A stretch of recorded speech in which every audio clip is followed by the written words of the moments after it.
Finally then, I thought I'd add some bass to this, to continue the groove and show you a couple of new things.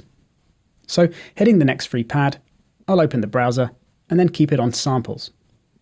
But this time choose one shots and then single note.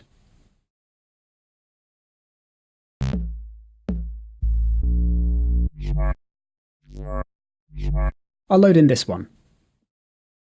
And selecting the next pad now, I'll go to my user library and choose one of my expansions, like one of the niche audio packs.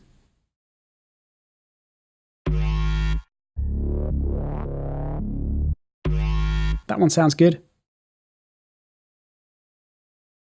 And if you have a sample pack on your computer, say, and want to load something from that, then you can access it via the Files menu in the software browser, where you'll then see your hard drive and can navigate in the normal way to locate the pack and then preview any samples.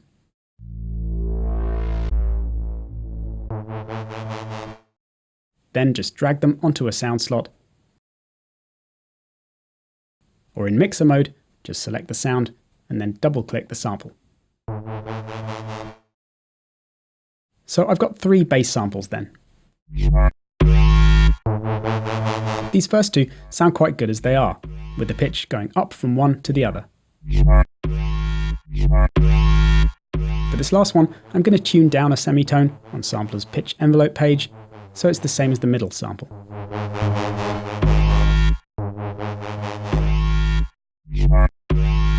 And now I want to adjust the amplitude envelopes of each one so they're not one shot.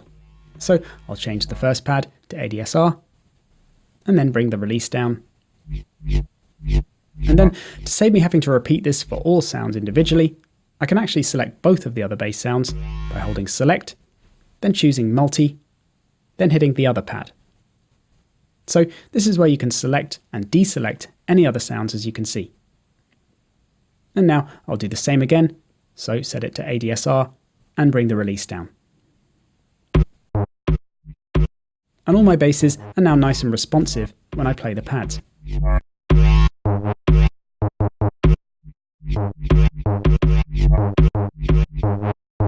So let's have a jam with them.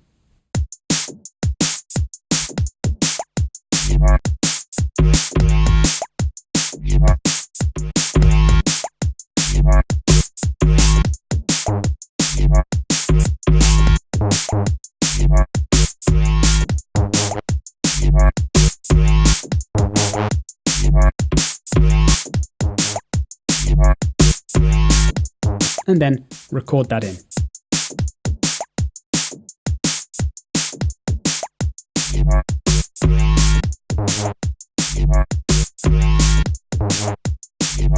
Now I'll quantize their events by holding events and then hitting all 3 pads, and then shift and pad 5 to quantize. And I might adjust the note length of some of the events, so in the Arranger's Pattern Event Edit view, I'll select the event I want to edit, and then adjust its length.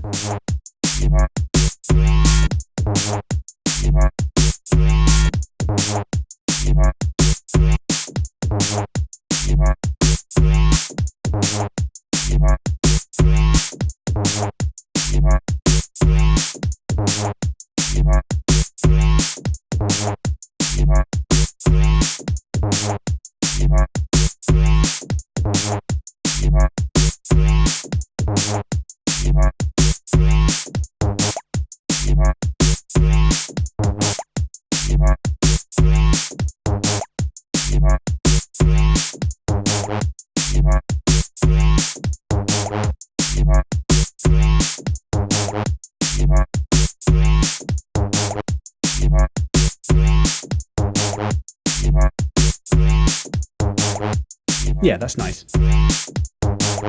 And I might also adjust the amplitude envelope of the last bass sample so it fades in. I do this with the first ADSR parameter, attack, which sets the fade in. Set to nothing, the level is that of the original sample, so without any fade. But if I increase it, you can hear we start to get a fade in.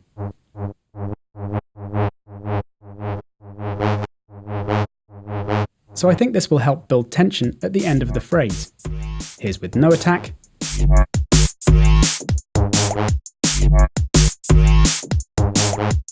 and with a longer attack.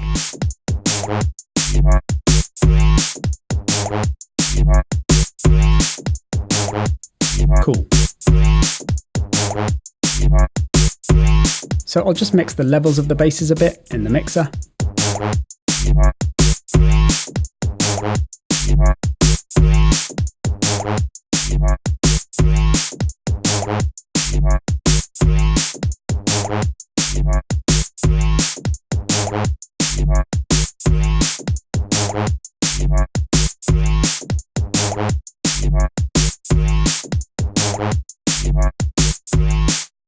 I think I'll change the color to yellow in the software.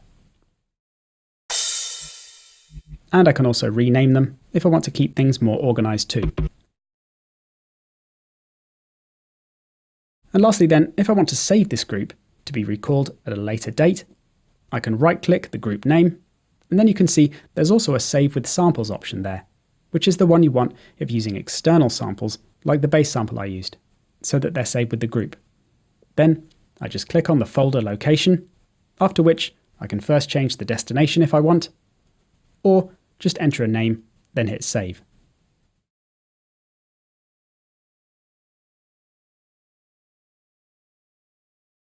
After which I can locate that kit at any time in my user library by going to Groups.